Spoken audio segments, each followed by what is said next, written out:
بسم اللہ الرحمن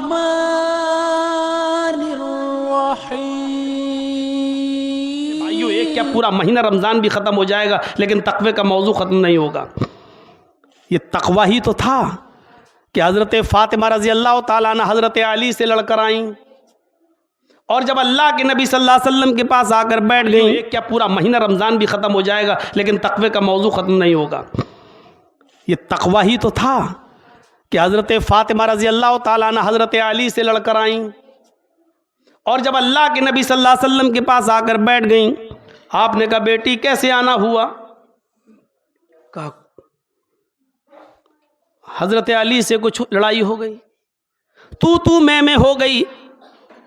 آپ نے کہا بیٹی میرے گھر کا دروازہ تیرے لیے ہر وقت کھلا ہے، تو جب آنا چاہے آ جا، لیکن یاد رکھنا اس وقت تو علی سے لڑ کر آئی ہے، شوہر سے لڑ کر آئی ہے، اس وقت میرے گھر کا دروازہ تیرے لیے بند ہے، اسی وقت تو یہاں سے اٹھ اور تو علی کے گھر چلی جا۔ الفاظ پر غور کرو تو روحیں کانپ جائیں گی۔ اپنی بیٹیوں کو شہ دینے والی عورتیں اور ساسیں بھی غور کریں، اپنے حکموں پر سسرال میں بیٹی اس طریقے سے رہو، اس طریقے سے کرو، سوچیں، روح کانپ جائے گی۔ بیٹی اگر اس وقت تیری روح میرے گھر میں نکل گئی تو قسم ہے اس ذات کی جس کے قبضے میں محمد کی جان ہے، محمد تیرا جنازہ نہیں پڑھائے گا۔ جو نبی دونوں طرف سے بات سنتے تھے، آج یہ نہیں کہہ رہے ہیں فاطمہ میری بیٹی غلط نہیں ہو سکتی ہے، ضرور علی نے کچھ کہا ہوگا، نہیں سننا یہ سب، اٹھو پہلے تم علی کے پاس جاؤ، میں آؤں گا دونوں کی گفتگو سنوں گا، وہ بات کی بات ہے، پہلے اٹھو، کیسی آئی ہو؟ اور ظاہر ہے جب غصے میں لڑ کے آئی ہو تو شوہر نے کہا نہیں ہوگا کہ تم گھر جاؤ، اس کا مطلب تم شوہر کی اجازت کے بغیر آئی ہو۔ سن لو، ہمارے رہن سہن میں جو چلنا چلتا ہے چلے، ہمیں اس سے فرق نہیں پڑتا ہے، لیکن شریعت یہ کہتی ہے کہ آپ نے اپنی بیٹی کا نکاح جب کہیں کر دیا ہے تو آپ کی بیٹی اپنے سسرال سے اپنی شوہر کی اجازت کے بغیر اپنے مائکے تک نہیں آ سکتی۔ چاچی اور نانی اور دادی کے گھر جانا تو بہت دور کی بات ہے، وہ اپنے ماں کے گھر تک نہیں آ سکتی ہے، شریعت یہی ہے۔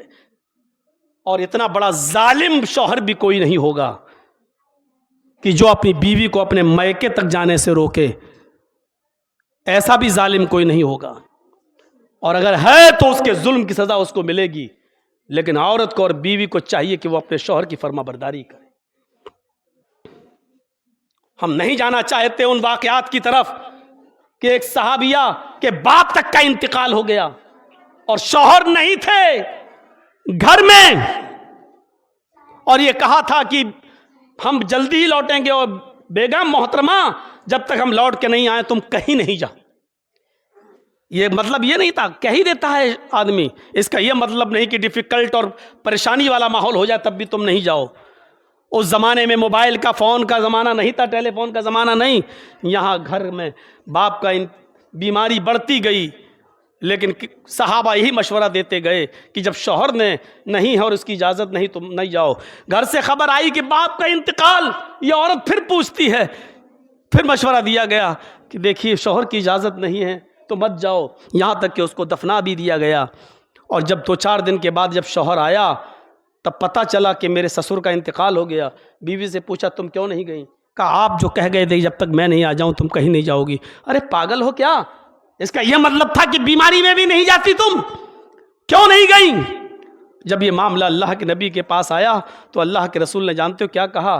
تمہاری بیوی کے اس فرما برداری کی وجہ سے اللہ نے اس تمہارے سسر کو یعنی بیوی کے باپ کو جنت میں داخل کر دیا۔ شریعت یہی کہتی ہے، معاف کرنا میرے بھائیوں۔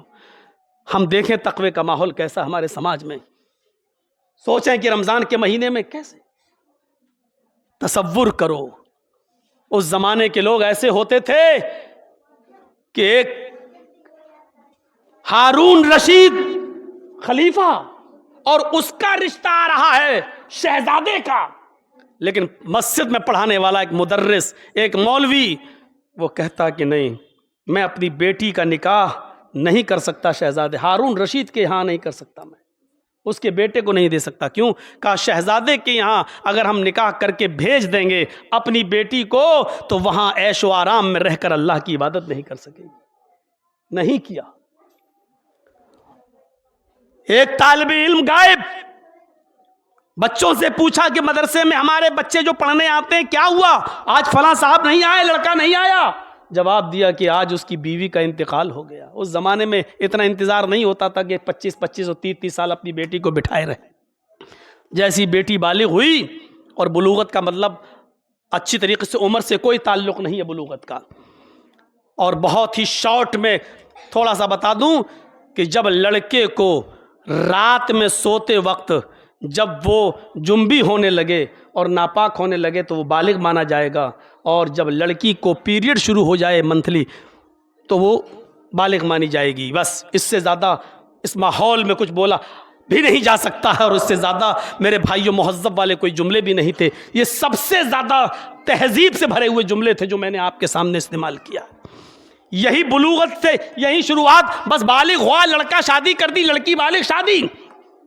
آج کیوں نہیں آیا وہ؟ کہا اس کی بیوی کا انتقال ہوا۔ 3 دن تک اس نے غم منایا اپنی بیوی کا، اور چوتھے دن وہ بچہ جب پڑھنے آیا تو جب پڑھایا اس مدرس نے، عالم نے، اور پڑھانے کے بعد جب چھٹی ہوئی تو اس بچے سے کہا کہ تم تھوڑا سا رک جاؤ۔ سارے بچے چھٹی چلے گئے گھر، اس بچے کو بلایا اور اپنے گھر لے گئے۔ جو بھی اس دور میں چلتا تھا، کھجور، پانی وغیرہ، اس کو پلایا اور اپنی بیٹی دکھا دی کہ یہ میری بیٹی ہے، تم نکاح کرو گے؟ اس نے کہا کہ میرے پاس کچھ نہیں ہے، اور ابھی میں اپنی بیوی کو دفن کر کے آیا ہوں۔ کہا کوئی بات نہیں، 3 دن ہو گئے ہیں، اس کے بعد تم نکاح کر سکتے ہو۔ کہا ٹھیک ہے، جاؤ مہر کا انتظام کر لو اور نکاح کر دیں گے۔ پھر وہ مہر کا انتظام بیچارہ اس پہ نہیں ہو پایا۔ ایک دن وہ پڑھنے آیا، بچہ نہیں، اس کو بالغ تو تھا ہی، اس کو کہا کہ چلو آج میں نکاح پڑھا دیتا ہوں تمہارا۔ اسی مدرس نے، اسی عالم نے نکاح پڑھا دیا اور کہا کہ چلو نکاح تو تمہارا ہو گیا، جب بیوی کے مہر کا انتظام ہو جائے تو آنا گھر پہ میرے، اس کے ہاتھ میں مہر دینا اور اپنی بیوی کو رخصت کرا لے جانا۔ شام بیتی تھی، عشاء کی نماز کے بعد لڑکی کا باپ سوچتا ہے کہ نکاح کے بعد میں کیسے اپنی بیٹی کو ایک رات بھی اپنے گھر میں رکھوں۔